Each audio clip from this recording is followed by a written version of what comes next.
Hello and welcome to the journey of an entrepreneur, where we'll explore the highs, the lows, and everything in between on the path to entrepreneurial success. I'll be your host, Ryan Batts. Join us as we dive into real life stories, discuss parallels between business and personal growth, and tackle topics ranging from fitness, family, and just balancing it all together. Whether you are an aspiring entrepreneur or just looking for some inspiration, this podcast is your go-to guide for navigating the journey. Let's embark on this adventure together. Welcome to the podcast. I am your host, Ryan Batts, and we have a very special guest today, a local Fuqua Varina small business owner, Nolan Perry. Nolan is an attorney and owner of Nolan Perry Law, a Fuqua Varina-based law firm handling real estate, business law, and estate planning matters. Nolan is very active in the community and even ran for Fuqua Varina Town Commissioner in 2023.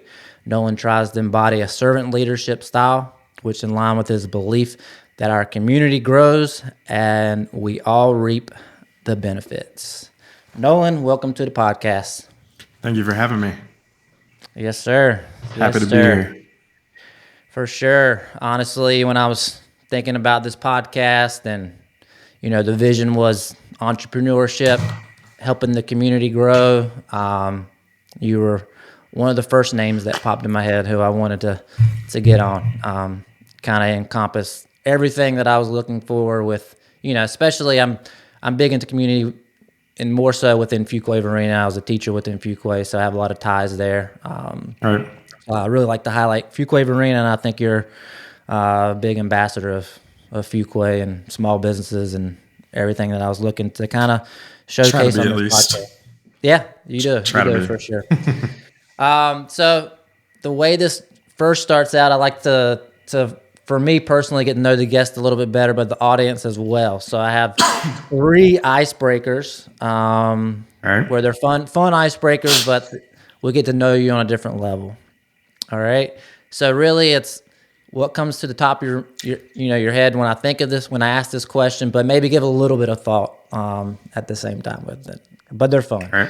All right. First question: your go-to karaoke song and why? Oh, man. I don't have one because nobody wants to hear me sing karaoke. Everyone wants to hear anybody sing karaoke. I don't know. It just depends on what comes on the shower. I think that's the only place I'm ever going to sing karaoke is by myself in the shower, and it just whatever pops up on Apple Music. I don't know. It's a good question. What genre, though? What genre are you looking at? Oh, man. I like all of it. But usually like some rock, not super big on country, except like 90s country, some rock, some rap, a little bit of everything. Gotcha. Maybe not classical. Okay. Yeah, that'd be hard. Yeah. Okay. Well, you didn't give me a song. I was thinking more boy band for you. I thought you were going to break out some NSYNC or something. Some Backstreet Boys for you. Yeah. Whole dance. Yeah. So this is good. This is on a, we're just over, a podcast. We can't see you, but you have many tattoos, Nolan. Not your typical lawyer. Sleeve, other tattoos, maybe other areas we've never seen before. We don't know. But your favorite tattoo, if you had to pick out, I know it's hard, favorite tattoo and why? All right. Yeah, for sure. I think I was trying to count while you were asking, probably 15 or so tattoos and just getting started. So more to come, but probably one or two. I don't know. My most recent tattoo I've got on my arm. It's a moon with a cat on it, and it says "To the Moon and Back." I got that after my mom passed away about a year ago, because that was something that she always said was "Love you to the moon and back." She had cats. She loved cats, and so that, probably the most meaningful one there, the most recent one. The one probably before that is I have a sailor man, like a captain of a ship, on my arm, and that actually was from the beach house my grandparents had growing up. They had a little wooden sailor man over the sink that I would play with when I was a kid, and so I literally when I inherited that, I took that little statue to the tattoo guy, and I was like, I want this. And so it looks kind of wood carved, looks exactly like it, and so it's just very meaningful. It's kind of cool looking tattoo. But yeah, that's probably, those two are my probably favorite. My wildest one is probably the octopus fighting the astronaut. That has no meaning whatsoever, just cool concept. And people ask me all the time, what is that one for? And I'm like, yeah, it just came to me one day, and I think octopus are cool. I think space is cool. So why not combine them both? You gotta think of a story with that one, just so you could. I know. Yeah. I haven't come up with it. I've been working on it. I've been trying. My plan was at one point to have like little made up backstories for every single one. Yeah. So I need to get back to work on that one. Yeah, no, I think it's cool. I think it's cool to kind of break in the mold from your typical, I don't know, lawyer look that you would think of, you know, with your more modern lawyer. Yeah, for sure. I mean, I see that trend, when I was in college, in business school, like you weren't really supposed to have a beard. So it's the only time since I think 8th grade, I shaved my beard, and there's like 2 pictures floating around on social media somewhere out there. And hopefully we can get those taken down at some point. But, I think the trend has changed on stuff. I mean, when I meet with clients, typically I wear short sleeves, or I'll have my sleeves rolled up. I don't really try to hide my tattoos that often. But the other side is, being in a professional industry, I try to make sure I'm not going to, my tattoos, I don't put like on my face. I'm not putting on my neck. I'm not putting on my hand somewhere. Like if I had to go to court or something, I could put a suit on and, could cover them up. But I don't get a lot of slack for them. Usually it's kind of a bridge to people. They see it as a conversation point, and it actually helps you connect with people more than in my opinion, it turns people off. Yeah, I think so too. I think we could have a mini podcast just based off your tattoos. I mean, it's just kind of let's do it. Cool story, cool background with I'm sure each of them have some type of meaning, purpose at some point in your life, and that's why you got it. All right, final question, icebreaker, a little deeper. Who is your hero and why? That one, that's a you always think like historical figure. I read a lot of history books, but I think probably my hero, or somebody who's been like the most influential in my life, is my grandpa. Like, he was a business owner, really before I was born, but he was a business owner in a small community, and getting to see that influence and the impact it had on that community, and just seeing what he did, what he went through as a business owner, really inspired me to know that this was the path I wanted to take. And so obviously a hero for more reasons than just that, but especially kind of to the premise of the podcast of, that was probably one of the biggest influences on my life to get to where I am as a business owner. Awesome. That's pretty cool. It's kind of similar with me. With my grandmother started up a daycare, and once you kind of see that lifestyle and grow up in it, it kind of shapes who you are and your different thought process of what you can do. Right. I mean, if you don't grow up around it and see it, I don't know. Sometimes it might be hard to imagine that you can be off on your own and do your own thing. Yeah, for sure. That kind of leads me to my first question. Can you kind of share the journey into law and what inspired you to start Morgan and Perry Law? Yeah, so I guess I had that influence from my grandpa. I always thought about being a small business owner, but I went to Campbell. I was the only person from my high school that went to Campbell University. Discovered it through a scholarship program, and went there for what's called Trust and Wealth Management, which is the only university in the country that has this major. It's helping develop and manage trust, working with banks and things like that.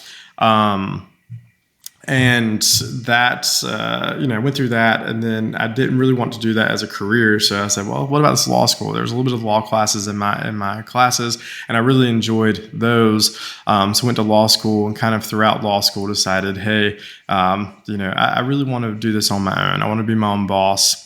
And then, took the bar, kind of said, well, maybe I need to start applying for jobs. Maybe I need to look for jobs. Maybe I don't need to throw all my eggs in one basket. So did a few interviews, and was actually in Asheville for an interview, sitting in a hotel bar, just working, and because it was by myself and just working on stuff. And it kind of hit me. I was like, why am I doing this? I'm not going to be happy working for somebody else. I want to work for myself. You stick to your gut. My gut was telling me to go do this. My gut was also telling me, down the road, if I decide to hang my own shingle, it's going to be a lot harder going from making a paycheck somewhere to making no money and doing it on my own. And so I was like, I need to do it now, because I know I'll talk myself out of it later. And that's how I connected with my business partner.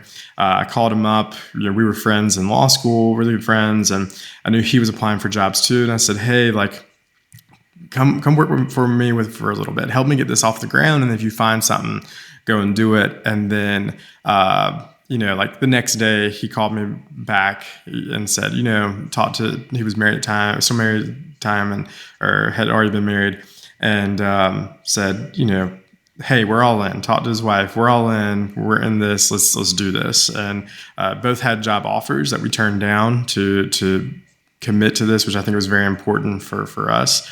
But yeah, from there, it's just been kind of a wild ride, a roller coaster.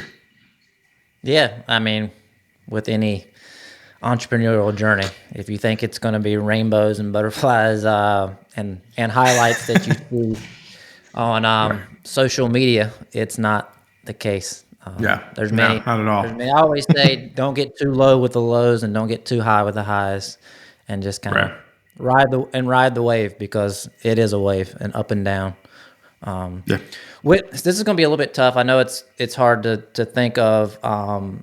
What was kind of the hardest challenge that you faced when first starting out? What was the biggest obstacle you had to overcome?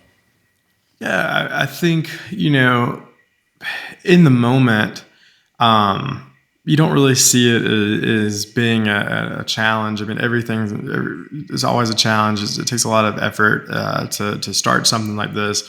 But, I look back, and if I had to live through some of those days we had early on, I think it would be unbearable. But back then I didn't really know it was a problem, and I didn't know it was a challenge, and we just kind of met it and just went through it. And, I think back, it seems like yesterday we started, but it seems like a long time ago too. And, there's ups and downs when you look at it. It kind of reminds me of you look at the stock market, the charts, and you've got you're always on an upward trajectory, but there's some pivots up and down. And I think, as long as you're on the upward trajectory, some of the biggest challenges, though, is just, hiring people is always kind of my biggest challenge, is because you want to hire somebody that's competent, but also somebody that fits into the culture that you've built. And the most catastrophic thing I've seen for business is just if you have that person that's not a good fit, and it really just kind of affects the whole team, and it affects your business as a whole. But kind of like you said, don't take the lows as the lowest lows, because as long as you're on an upward trajectory, it's just a minor hit. So much of what I do is economically driven, and that can be frustrating because the economy affects it, and it's out of my control when it's slow and when it's busy. But then I look back and I'm like, well, even at our lowest point now, we're still doing better than we were at our highest point, 5 or 6 years ago. And so that to me is a good sign that we're healthy, we're making good choices. And I think, as a business owner, we've hit a point now. I was just thinking of it probably 2 weeks ago, is we hit a point where we're really getting kind of organized in what you think a business is. We just added retirement benefits. We've just made some shifts with our ownership style, and and hiring new people and restructuring the firm. And it's really kind of cool to hit that milestone where you can do those things. And couldn't have done that at the very beginning. And I was talking to somebody too. That's kind of how life is too, that, you have your ups and your downs. You're on a growing trajectory. It's just, we think about it in business because there's a lot more data to support it. We see, profits and losses. We see, number of clients served or number of employees and overhead. And we see stuff like that, but we don't see that as much in our lives. But it's the same thing as, you just got to kind of put one foot in front of the other and keep moving forward. But yeah, I think the biggest challenges I've had in this whole thing is probably just making sure you have the right team in place to get the job done, that you're working at peak performance for your clients, and you have happy employees. Yeah, for sure. The employment side is so hard. You're right. I always kind of, it's like having like a sports team, right? You have a certain culture, certain people fit for certain roles. And you're right. You bring one wrong person in and it's a cancer for the team.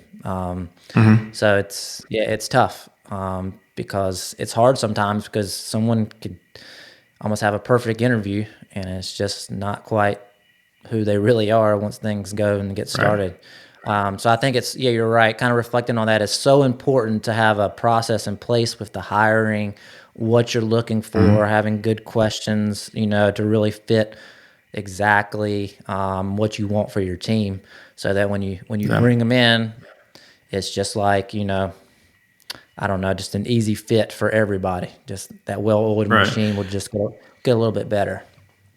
And that's one of the things I tell a lot of young entrepreneurs, new business owners as well, is, go ahead and have those systems and processes in place. If it's just you and you don't have plans to hire somebody for 5 years or maybe ever, it's at least important to go ahead and start having those, because once you get into the point where you need somebody, it's too late. You're too much in it to kind of build the airplane mid-flight. You need to go ahead and start having this conversation. Now you can improve it once you get into it and you know more about your systems and your situation. But I think one of the things is early on, when you're young and hungry and you have time, you're out there recruiting clients, you have more time to sit down and do that stuff. And as you get more in it, the time kind of goes away, and it's like every moment of your time you're doing something else, and it's easy to put those processes on the back burner. And that's where you can really mess up, you can get in trouble, is by not having those systems in place. And so, yeah, I talk to people a lot about that. That's a good point. Let's keep going with that, because those systems, those processes are key. So how did you, without ever having an employee or someone that you've hired before, how did you know what system to even put in place? How did you go about that? How did you start, having that role already kind of visioned out with the steps that need to be done? So when you hire that individual, it's like, this is what we're doing, this is what we need, here you go. Let's kind of hit, that's what you need. Yeah, it plays hand in hand with another piece of advice I give a lot of people is mentorship. And having people, whether they be in your industry or fellow business owners, they've worked for a similar company. I think having those mentors in the game and seeing what they do, not to say that you have to replicate what they do, make it work for you. But the thing is we're not reinventing the wheel.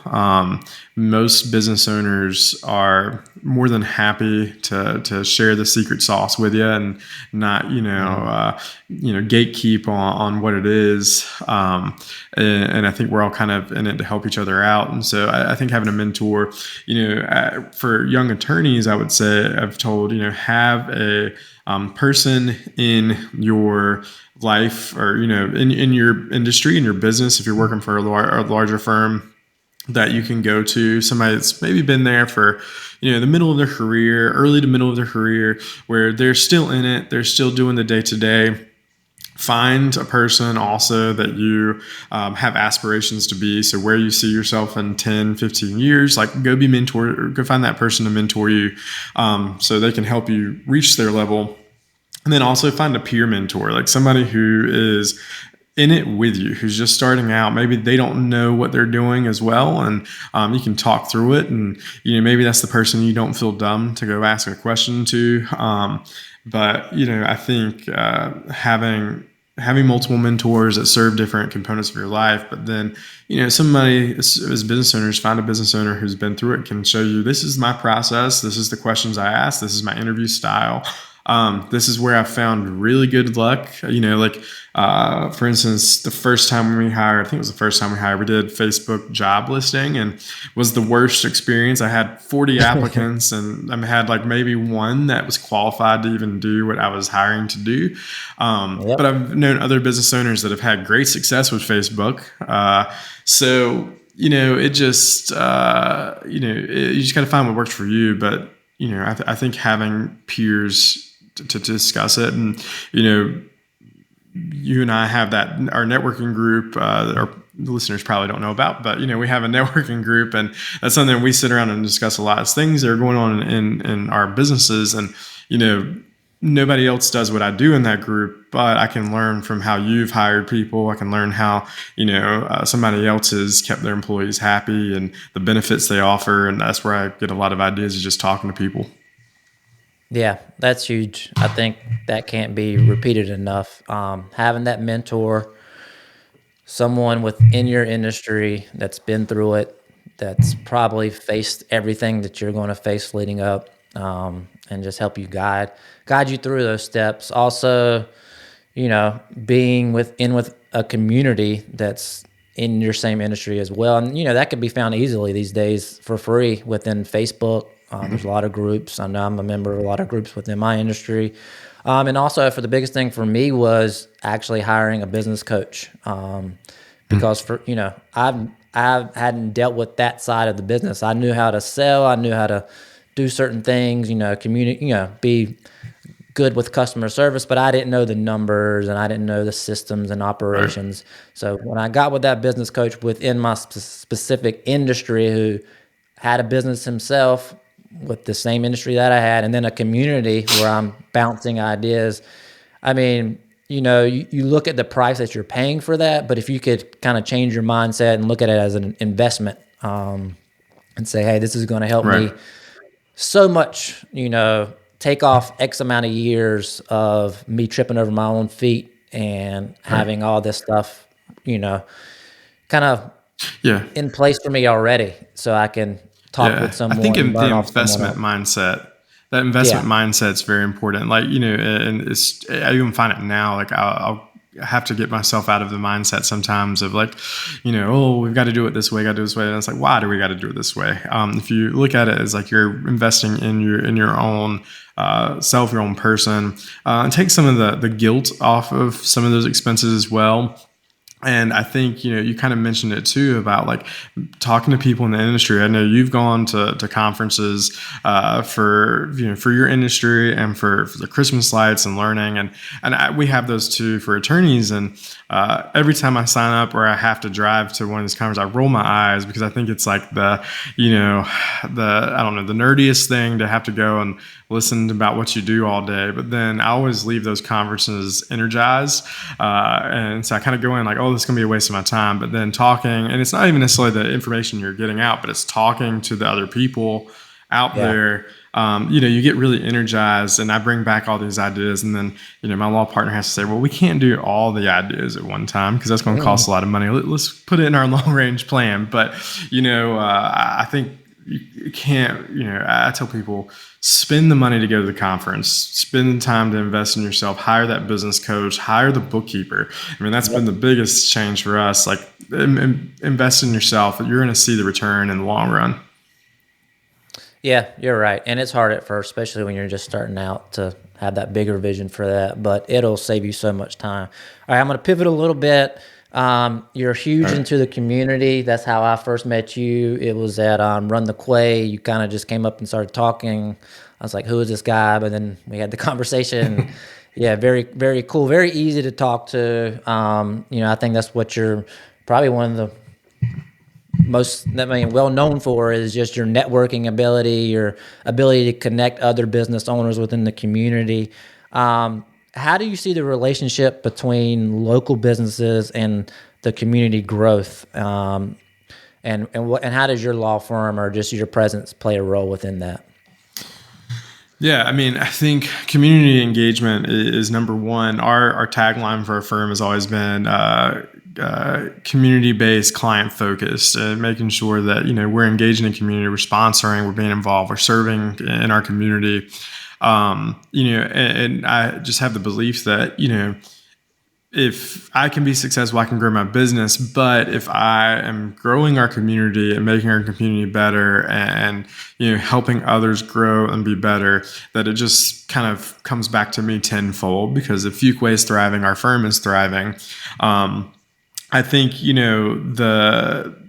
the business community plays a huge role in that, because looking at studies that the town has commissioned and looking at some of the data from our town, everything is tied to small business. You want to bring in Apple or Amazon, you want to bring in these big industries. Well, those community like scouters, they're looking at your small business, they're looking at your schools, they're looking at if my employees work here, can they afford to live here? Can they, do they have things to do? Do they have to, if they're working in Fuqua, are they living and playing in Raleigh, or can they spend all their time in Fuqua? Because why am I going to build this plant in Fuqua if I'm going to have a better workforce in Raleigh? They're looking to make sure that their spouses have places to work and things like that. So, it all kind of plays hand in hand. The other thing is that, in Fuqua, our tax basis is really kind of misaligned. That so much of our taxes come from residential property taxes, and we're very heavy on that, which keeps our taxes a little higher. It makes it dependent on growth for houses to meet our obligations. And what we really need to start doing is focusing on the commercial tax base. And you say that, and people think, oh, well, he's trying to raise taxes on businesses. Well, it's not. It's the same. It's just that if businesses are thriving, if more people are hiring you to do their lights and pressure wash their house and stuff like that, then that's money you're now spending in the community. It's taxes that are being paid on those services, and we're growing. So I think that's something that the small business community has a direct implications on how we grow, how good our schools are, how good our roads are. And so I think it's huge. And I think, compared to other communities I've seen, Fuqua does a really good job with our small businesses. Maybe there's room for improvement on developing our economy and growing that commercial tax base. But we have a really engaged small business community through the chamber, through the downtown association. Small business owners serve on government boards. They show up to things. They show up in elections. If you go to a town board meeting, they're twice a month. There's going to be 5 or 6 business owners there, really engaged, and there's probably 5 or 6 more listening in online. You don't see that anywhere else. I think, compared to places like Raleigh, how many citizens of Raleigh can name their town commissioners, their mayor? But in Fuqua, people know our elected leaders. And I think a lot of that is just small businesses being engaged. But yeah, so I've made it a point to, to be involved, been involved from the beginning. One of the first things I did when I started my business was join the Chamber of Commerce. I know, Ryan, you've joined and have been active as well. And so was very involved, got the Fuqua Varina Young Professionals kind of restarted, and then was put on the board for the chamber, served on the chamber board for 6 years, was board chair in my last year, or my second to last year. And that kind of gave me a vantage point to see some of this growth. I've served on other boards, helped found a charter school in Anger, got brought into that, and literally we had 2 employees when I was brought on board. They met in my conference room and oversaw the building of an elementary school. We expanded into a middle school, served as treasurer and board chair for that. And then, served on some boards for Campbell. And then, really now I've kind of taken a step back after running for town commissioner. A lot of my terms expired, took a step back and reevaluated. So, now I've been appointed to the Fuqua Varina Planning Board, so working with the town on some of our growth and our ordinances that make Fuqua work and maybe make it work better, and then also serve on the board for the American Legion, the Sons of the American Legion here in Fuqua, which is really humbling, but also, quite impressive because it's one of the largest chapters in the country right here in Fuqua Varina. So kind of readjusted, pivoted, but I think all of it's important. Encourage everybody to get involved in their community if they want to be successful. Yeah, man, it makes me feel like I'm not doing enough. That's a laundry list of things that, oh my goodness. I mean, I guess let me ask you, where do you get the drive from? Where does that come from? What's making you be involved with all this, with, wanting to see the community grow and thrive and small business owners continue, not everybody cares. Not everybody has that ambition. What gives you that? Where's that coming from? What's pushing you? Yeah, I mean, I would say don't do it like I do. It's not worth it. You won't have any free time. But I like being involved. I like the my background before law. When I was in college, was doing political work, and so I like getting out there. I like meeting people. I like the activism of it. But kind of going back to what we talked about in the very beginning of that servant leadership, that's something they really drive into at Campbell. That's something that's very, important to me. And I see, I feel like I can make a difference in the community, but I also feel like as the community improves and grows and gets better, that, my business and your business and all of us will reap the benefits of that growth. And it's just kind of one of those things, like you can't complain about the issues if you're not getting involved. If you're not going to go out there and put the time in to fix it yourself, then, don't reap the benefits of it, but don't be mad when it doesn't benefit you.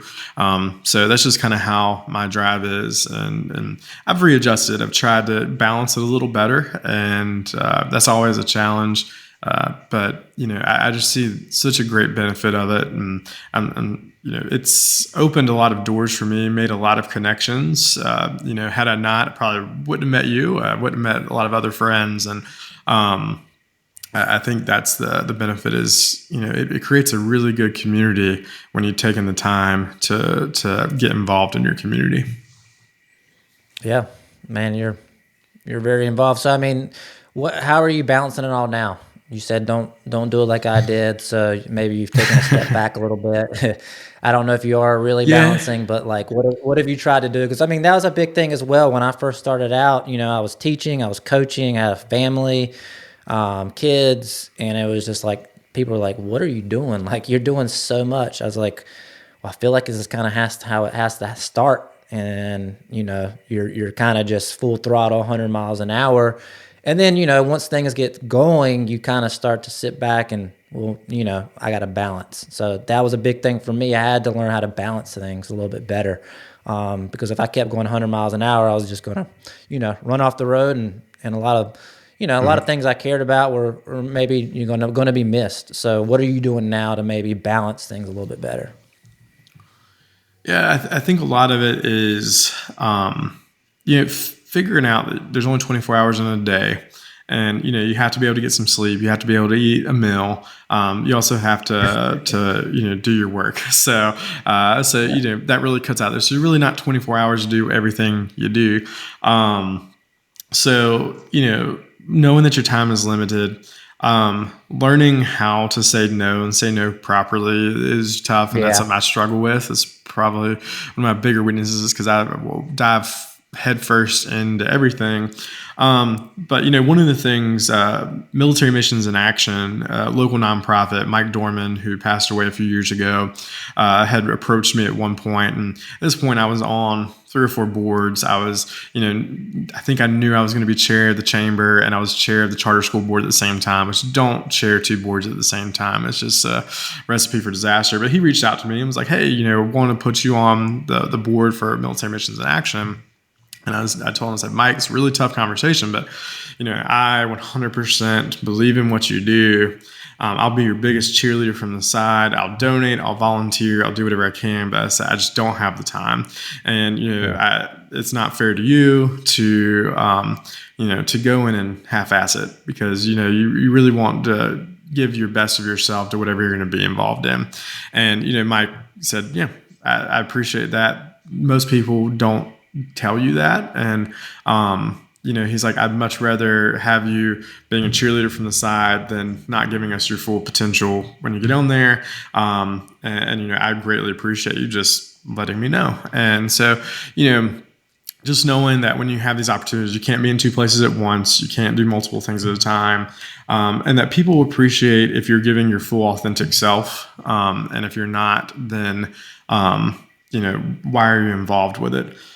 So I've, kind of limited myself to, once I stepped off of everything, I took a few months of nothing. And then I said, what can I piece back in there? I was asked to serve on the planning board, and, that being a government appointed board, I kind of prioritized that because, that affects the most people, is very important.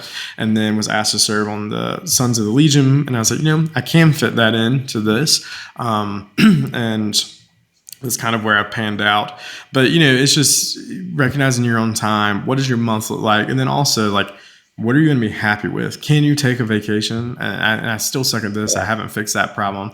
But it's like, can you do things to give you peace of mind, to make you happy? And it's going to be different now than it's going to be 5 years from now. When I first started doing everything, I didn't really have staff that could help me. Now I have a little more staff that allows me to get out of the office. And then also kind of like the investment in yourself, that by being on these things and being involved, like I'm meeting new people, those are clients for the firm, it's putting the firm name out there. So, I don't feel as bad if I take some time off of my day from the office to work on some of these things, as long as I'm getting the work done for my clients as well. So I don't know if that's a really good answer to how the balance is, but I'll let you know when I figure out the secret recipe for that. I honestly think it's hard. I don't think there is a secret recipe. When you're living the entrepreneurial lifestyle, it's hard. I mean, you gotta figure it out, because sometimes, I mean, I know I lose money, but sometimes I gotta be with my family. I gotta be with my kids. So it's gonna, sometimes I just gotta realize that maybe money's gonna be left on the table, but it is what it is. You got to put your priorities straight. Yeah, exactly. That's worth it. So, all right. So advice for those entrepreneurs that are just getting started, that are on their journey. What kind of advice would you, hey, Nolan, I come up to you. What kind of advice would you give me? Yeah, I think kind of hitting on some of the points we've talked about is, one, get involved. So if you're in Fuqua Varina, I think the first thing you do is you go to the Chamber of Commerce and you join. And I would tell you to only join if you plan on actually, going to events, getting involved. Doesn't mean you have to go to everything. There's a lot of events, but, if you join some of them, but then don't take advantage of it, it's a waste of money. But, I think that's a low-hanging fruit. That's a community you can invest in right now. I think meeting other people and finding out what in their background connects you to them, and then you find new communities that way. I think it's finding a mentor is crucial. And then, I think just taking the time to really do a long-range plan. Like, day one, what is your goal on day, 5,000, and how do you get to day 5,000, and how do you achieve that? And, but don't be so stuck on it that, when it doesn't go to plan, that you just throw in the towel because it's not going to go to plan. But Yeah. if you're working towards a goal and you keep the eye on the prize, you're going to be successful. So I think it's just find your community, whether you're trying to improve the community as a whole or just finding a community to be around you, and then just find your people that you can rely on, you can lean on. I think people is the best capital that we can possibly have, because that's everything in our industries. 100%. You got to realize you can't do it on your own. I know you think you want to, or maybe you should, but relying on others is the only way. It's gonna help you out. All right, last question. I'm gonna look at the future here.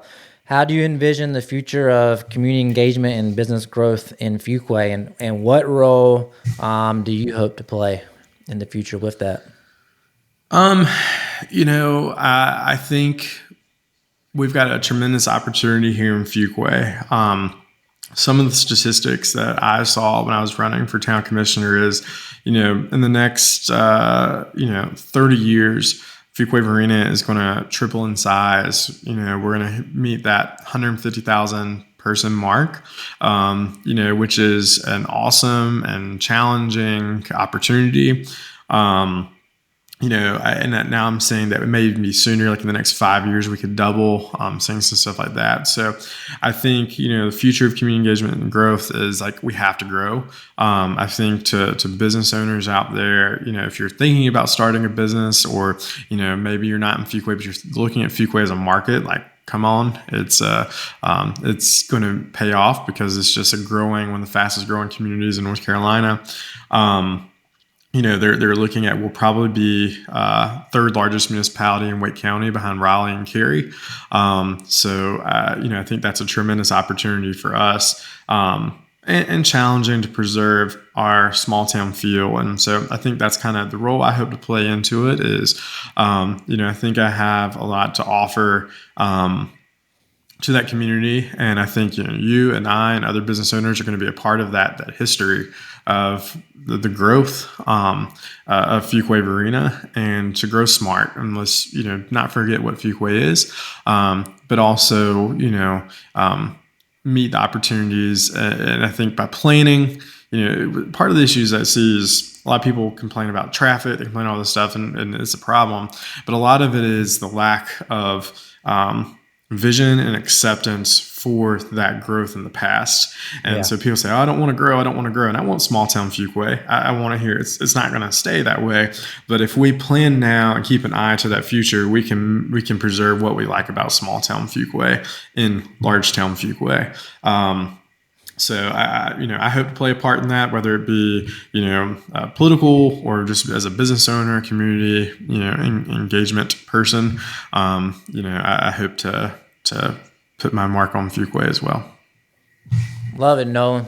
Love it, my man, for sure. Yeah, man, change is hard, but look, Fuqua's changing. Happening. Yeah, look around. Good Lord. Everywhere you look, a new townhome, new house, new business. Getting that new development with Target and all that's coming in. And that's the thing, like with the planning board, that's what we're looking at is, the growth, but as a citizen planning board, serve on that. And, that's kind of why you put citizens on there, is we look to see, what is the best, what is the best for the future. And it's tough because, there's so much development, and it's hard to say no. People say, oh, I want farms. Well, the thing is, town isn't taking these farms. The farmers just don't, their kids don't want the land anymore. They're selling the land. They see a different opportunity. So it's like, how do we meet that challenge and still preserve it? So yeah, like you said, it's happening. It's going to be a thing. And, I think the other side of that is, are we blessed to be a part of it? It's a blessing to be a part of it in this time where we're going to see the benefit of it. Yeah. So, guys, girls, stop complaining on Facebook and be part of it. Let's be part of this growth for sure. The opportunity's there. We got jobs. You got to think, we're on a little bit of a bubble. Not everybody's doing as well as we are all over the country. We're we're growing, jobs are coming. Everything looks good around here from what I can see. So, yeah, you're a big part of that, Nolan. I really appreciate you coming on, sharing your vision. If anybody listens to this that is on a path to be an entrepreneur or want to learn something, they're going to learn something from this episode. So thanks for taking out your time, providing all that information. And I got to know you a little bit better as well. So I appreciate it. Thank you. I appreciate you having me. Yeah, brother. All right, man. Well, you have a good rest of your day, and I'm sure we'll catch up soon. Sounds like a plan. Thank you. All right, my man. Take it easy. All right. Yeah. All right, later.